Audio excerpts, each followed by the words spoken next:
In the realm of spirits, three fox-like women observe a middle-aged man who seems overwhelmed and burdened by his daunting workload. Consequently, he exudes a negative and oppressive aura. Hence, Senko, an 800-year-old demi-fox, takes it upon herself to pamper him wholeheartedly. Following another night of toil, Kuroto is surprised to find Senko preparing dinner for him. Although he initially tries to dismiss her, fearing trouble, Senko introduces herself properly and insists that he accept her care as it is her duty to look after him. After he agrees, she prepares tea, evoking memories of his happier, youthful days, leading to the dissipation of his dark aura. The following day, Kuroto wakes up, believing that his experience from the previous night was just a dream. However, to his surprise, he realizes that it was real, and Senko is still present. As he rushes to get ready for work, Senko notices the reappearance of the dark aura from the night before and insists that he stay for breakfast. While Kuroto is at work, Senko takes the opportunity to clean the apartment, making sure he returns to a tidy and well-cared-for home. Later, she cleans his ears, causing Kuroto to doze off and dream about spending quality time with Senko. When he wakes up, he wonders if they've met before, but neither of them can remember if they have. Kuroto expresses his desire to pet her ears and she allows it. However, in his curiosity, he accidentally puts his fingers in her ear canal, causing Senko to let out a loud scream, attracting their neighbor from the adjacent apartment. As a gesture of gratitude for all her efforts, Kuroto offers Senko to share the bed with him, so that she no longer has to sleep on the floor. Kuroto and Senko played a video game, and Kuroto emerged victorious, winning a bet that allowed him to touch her tail. Senko, in response, playfully dodges him, creating a commotion.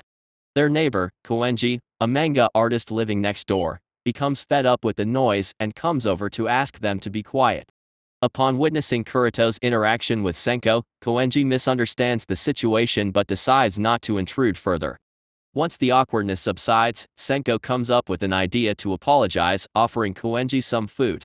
During their conversation, Koenji notices Senko's ears and tail, assuming she's into cosplay, and introduces her to a similar character from a show she watched, a fox-like girl, battling a pervy bear with a camera. Later that evening, Kuroto and Senko head to a supermarket to buy groceries. Kuroto advises Senko to cover her ears and tail while they're out. On their way back to the apartment, Kuroto feels less lonely while shopping, appreciating Senko's company by his side. 4. Kuroto, feeling exhausted, returns to the apartment only to realize he has to work on his day off, Sunday. Senko insists that he shouldn't go to work and persuades him to sleep using her tail. The next morning, Kuroto attempts to get up and leave for work, but Senko uses her tail to pamper him again, causing him to oversleep. Around dinner time, Kuroto wakes up feeling sad about having slept in, but his mood changes when Senko surprises him by making food using her fox fire. The following day, he heads to work while it's raining outside. Before leaving, he shows Senko how to operate electronic devices so that she doesn't have to rely too much on her magic. Afterward, she cleans the apartment but accidentally turns on the TV when trying to adjust the air conditioner, causing some confusion. Koenji is disturbed by the commotion and wants to visit, but the apartment's breaker trips, cutting off the power. When Kuroto returns that night, he finds everything shut off and a frightened Senko vows never to use technology again. Back in the spirit world, Yozora, a well-endowed demi-fox and Senko's mentor, along with Shiro, a fellow demi-fox friend, witness everything. Upset with the outcome, Shiro decides to travel to the real world to properly pamper Kuroto. Upon returning home, Kuroto finds Shiro, another fox demigod, in his apartment. He is captivated by Shiro's tail, and she notices his gaze. Trying to outdo Senko, Shiro allows him to touch her head, which makes Senko jealous, and she also desires to be petted. Shiro believes that Senko is not doing a good job taking care of Kuroto, so she uses her fox fire to peer into his deepest desires, revealing that he wishes to touch Shiro's tail. Feeling scared, Shiro leaves abruptly, passing through the wall into Koenji's apartment. There, she apologizes to Koenji before departing. Although surprised, Koenji assumes she must be sleep-deprived and hallucinating. The following day, Senko prepares a bath for Kuroto and intends to join him, hoping it will make him feel better. As Kuroto washes her back, he notices that her tail looks damp, which saddens him. After the bath, Senko's tail returns to normal, and he yearns to touch it again. That night, Shiro keeps a vigilant watch on the two from outside. Shiro's intention is to continue pampering Kuroto, but she mistakenly enters Koenji's apartment, leading her to believe she's hallucinating again, prompting her to take a nap instead. Later, she goes to the correct apartment where Senko greets her. Shiro finds Kuroto resting on his day off and invites him to play a video game. However, the game becomes too easy for her and she suggests switching to a different one. Senko interrupts for a short break to eat and have tea. During the gaming session, Kuroto realizes that Shiro is using her mind-reading powers to predict his moves, leading her to quit and return home, almost ending up at Koenji's apartment by mistake. The next day, Senko visits Koenji, bringing food and apologizing for Shiro's presence, confirming to Koenji that she wasn't hallucinating. Senko helps clean Koenji's apartment, and in return, Koenji asks Senko to cosplay in a maid outfit. Later that night, when Kuroto returns home, he finds Senko still wearing the maid outfit.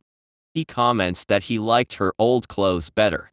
Meanwhile, in the spirit world, Shiro ponders about Senko's maid outfit. During dinner, Kuroto complained of a sore back due to carrying heavy items at work. In response, Senko kindly offered to give him a massage, which surprisingly lifted the dark aura that surrounded him, much to Senko's delight. Later, they switched roles and Kuroto returned the favor by massaging Senko. However, he accidentally touched her fur near the tail base, which she didn't appreciate. In retaliation, Senko playfully tried to tickle him. Unbeknownst to them, Shiro observed their interactions from the spirit world, pondering their relationship. The following morning, Kuroto had a dream involving Senko and eating near a tree stump. As he left for work as Koenji, Senko took out the trash. At his workplace, a co-worker sought Kuroto's help, resulting in him being overworked again. On his way home, Kuroto missed his train and coincidentally met Shiro. She offered a shortcut home, but asked for some food in return. During their walk through a portal, Shiro asked about Senko's reasons for helping Kuroto, suggesting that he might remind her of her old master. When they reached home, Senko noticed a different scent on Kuroto, and he explained that Shiro had been around on his way back. 8. During his summer break from work, Kuroto was at home when Senko asked him about the duration of his break, to which he replied it was just for a day. Unexpectedly, Shiro appeared and took them to the beach along with Koenji. While Koenji was asleep, Shiro brought them in and surprised them. Senko considered Shiro's move risky in bringing her along. At the beach, Shiro and Koenji went to play in the water, while Nakano and Senko opted to sit under the umbrella. Nakano inquired about Shiro and Koenji's closeness, and Senko mentioned that they often played video games together. They later engaged in a game of volleyball, until Senko's back gave out. As they rested, Koenji rummaged through Senko's bag and found a grill, while Kuroto went off to search for nearby food. He came across a shack where he found someone who gave him raw food. Kuroto wanted to express his gratitude, but she left, mistaking him for a ghost. Upon his return, they all ate the food. When night fell, Senko used her foxfire as a substitute for fireworks, leading Koenji to notice that they looked different, to which Shiro explained that they indeed were not typical fireworks. 9. Kuroto watched a food program on TV and became interested in tasting gratin. However, he had to leave quickly for work, while Senko stayed behind to continue watching the program. She asked Koenji about the food Nakano was craving, and Shiro offered her assistance in cooking as well. Together, Shiro, Koenji, and Senko prepared gratin, and once it was baked, they all enjoyed it. Later that night, Senko gave Nakano the gratin to eat. He noticed there was something different in the food, but it still tasted just as good as Senko's cooking. Meanwhile, Shiro served Koenji some ramen, which had a sweet taste. Koenji, however, thought that Shiro lacked good cooking skills. The following day, Senko noticed that Nakano needed a haircut, so she offered to help him with it. As she cut his hair, Nakano reminisced about his mother, cutting his hair in a similar way. Afterwards, they went to the bath to wash Nakano's hair, and he asked Senko if it was her first time giving a haircut. Senko confidently replied that she hadn't made any mistakes. 10. Outside, snow was falling. When Senko opened the window shades, it woke up Kuroto, who still had to go to work despite the snow. Senko tried to dissuade him, but he received a text message on his phone that compelled him to go. They playfully roamed around the apartment, engaging in snowball fights and having fun. Koenji woke up and observed Senko, making a snowball before heading back inside due to the cold. Senko and Kuroto returned to rest, but Senko strained her back again. Kuroto asked to touch her tail, and she felt the chill in it. Later, Senko wanted to prepare dinner, and Kuroto expressed the desire to touch her tail once more. While Senko left to make dinner, Yozora suddenly appeared unannounced to see them. Yozora wanted to pamper Kuroto, and he noticed her tail, which made Senko feel jealous. She was taken aback by his observation and left the room. Senko confided in Kuroto about Yozora's charms, and he realized her jealousy. As a result, Senko contemplated not making him dinner. 11. While cleaning the apartment, Senko notices a flower design on a bento box, triggering a flashback about Kuroto's childhood. Later that night, she senses that Kuroto is facing work-related issues, so she decides to prepare something special for dinner to lift his spirits. Meanwhile, in the spirit world, Shiro expresses discontent, realizing it has been a year since Senko started helping Kuroto. Yozora acknowledges this fact, assuring Shiro that she won't have to wait much longer to have Kuroto all to herself. After dinner, Kuroto receives a phone call from his mother, informing him that his father has been hospitalized.